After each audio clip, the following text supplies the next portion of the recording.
Hey everyone, and welcome back to the channel for another new figure showcase special. And the point of these is really going to be to look at multiple figures together and see how a line once completed starts to flesh out, or how figures have improved if it's like a newer version of a character that I already own. So obviously this week has been all about Face Off and the 6-scale figure versions of Sean Archer and Castory by 108 Toys. So I'm not going to go into a lot of detail on the specifics of each release, just because the reviews are up if you're interested. But I do want to see how the figures look together, because sometimes I feel like even figures that aren't great can stand out as an aggregate, right, and as a line. Case in point for me is the video I did for the X06 Star Trek Voyager line. Once I saw the entire kind of line of them together and all the figures standing next to each other, I really ended up appreciating the entire set more, right? For this face-off line, it's not going to be as dramatic as we only have the two figures, but to me this pairing itself was essential, right? In the movie, Nicolas Cage and John Travolta do a great job taking on each other's personalities, and you can see both of them really letting loose when they're portraying Castor Troy. It's crazy how good they are, especially Travolta. I have to give him a lot of credit. From the moment he becomes Castor, he just goes so overboard with his performance that it's insane. But since the movie has already established how crazy the character is, it's not out of place. And I did manage to scope out these custom pieces. I'm going to include some pictures at the end because they look incredible, although again, price tag, maybe more on par with the suspected J&D numbers, but they look awesome. I almost hesitate to do it because compared to those customs, these are definitely subpar. But again, remembering that these were each less than $200, while those customs are significantly more expensive, is key. So I'll show them at the end just in the interest of full disclosure. So here's the thing with these though. Even though they're third party, and as such there are a number of issues with them, it's still a representation of Sean Archer and Castor Troy from Face Off. And for me, sometimes I have to pick up some figures because I love the property that much. And the pieces are based off of that. And to me, Face Off is one of those favorite action movies I have. I still go back and rewatch it, and I feel like it's one of those awesome movies that we got in the 90s that just stood out with the likes of The Rock, Con Air, Speed, Air Force One, Die Hard with a Vengeance, and Broken Arrow, which honestly is another personal favorite that just happens to also include Travolta in a villainous turn. And it's not a knock on current action movies, because we're getting the likes of John Wick and Extraction now, which are amazing pieces in themselves, but there was just something special watching these in the 90s. But look, together, standing in the display with the faces floating in their vats, I think anyone who's even remotely familiar with Face Off will recognize who these are supposed to be. And for the cost, I think they look good. They aren't anywhere near the best figures ever released. Don't mistake my enjoyment of these for a statement like that. But it's Sean Archer and Castor Troy, right?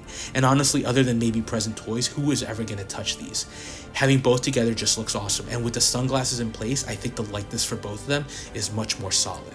If you watch the reviews, you know I don't think these are perfect by any stretch, but they offer pretty solid base figures. Sean Archer needs to have the updated gun, but there are still display options here, even without the jacket on, for example. But I do think the figures need to keep the glasses on to really create the best overall look to match the characters. And then display options, I think overall, while the bodies are far from the best, you can definitely achieve some solid poses, and the accessories are pretty good, so you can at least try to get some movie accurate setups. Although to be honest, for these two, I imagine showcasing them in a less dynamic pose at the end of the day. For example, the spear gun, while it would be great to display the two figures in that end scene pose, suits are both wrong, so I would have to update those, and you'd have to remove the glasses, which I just don't want to do since the base sculpts are just not up to snuff for me. Key here is to try to recreate something from the earlier parts of the movie, namely the shootout scene at the airport, since that's what these figures seem to be based off of. But I will say, I think together they look awesome. Ultimately, they're just two guys in suits, so not the example of the most amazing jaw-dropping releases, but I have a big connection to the movie that just makes me have a soft spot for these, even with the imperfections. So you guys tell me if you think I'm totally wrong. I know one person who is going to tell me stop collecting this garbage, but I just couldn't resist a chance at owning these. And while I normally don't really customize my figures or try to modify them, I may try to make a few changes to these. Sean, for example, 100% getting a new gun with a holster. Castor, I might try a body swap on him and maybe see if I can somehow get a new shirt, since I'm not a big fan of the one he has on right now. But they are worth my time, which is saying something. And another point, and maybe this is going to seem strange, but as I was posing these up, in my head I was trying to remember some of the scenes from the movie. So first of all, still an awesome movie. But second point, I couldn't help but smile trying to have Castor flying in the air with the dual guns, or creating some of the standoff moments. It was fun. And I think if you can have fun with these and enjoy your collection, to me, even with the negatives, that still makes these figures awesome additions to any collection. So as mentioned at the start, though, I do have to showcase the customs that were released, and again, I don't think there's any comparison here. It's clear that these are customs and they're superior products, and they look incredible.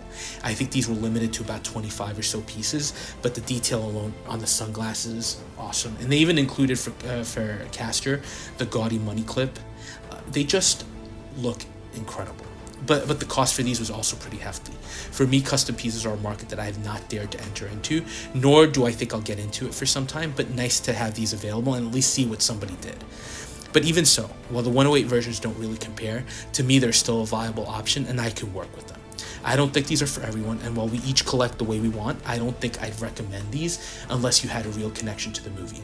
Otherwise, I do believe there are other better options and better overall pieces in the market today, especially licensed figures like the John Wick Hot Toys versions, for example. So these are without a doubt something meant for fans of the property in question.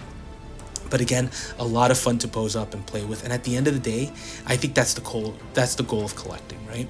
So those are just a few thoughts as we see the pair together. Let me know what you think, and as always, thanks for watching, and if you are enjoying the content, please consider dropping a like, comment, or subscribing, and we'll touch base on the next video.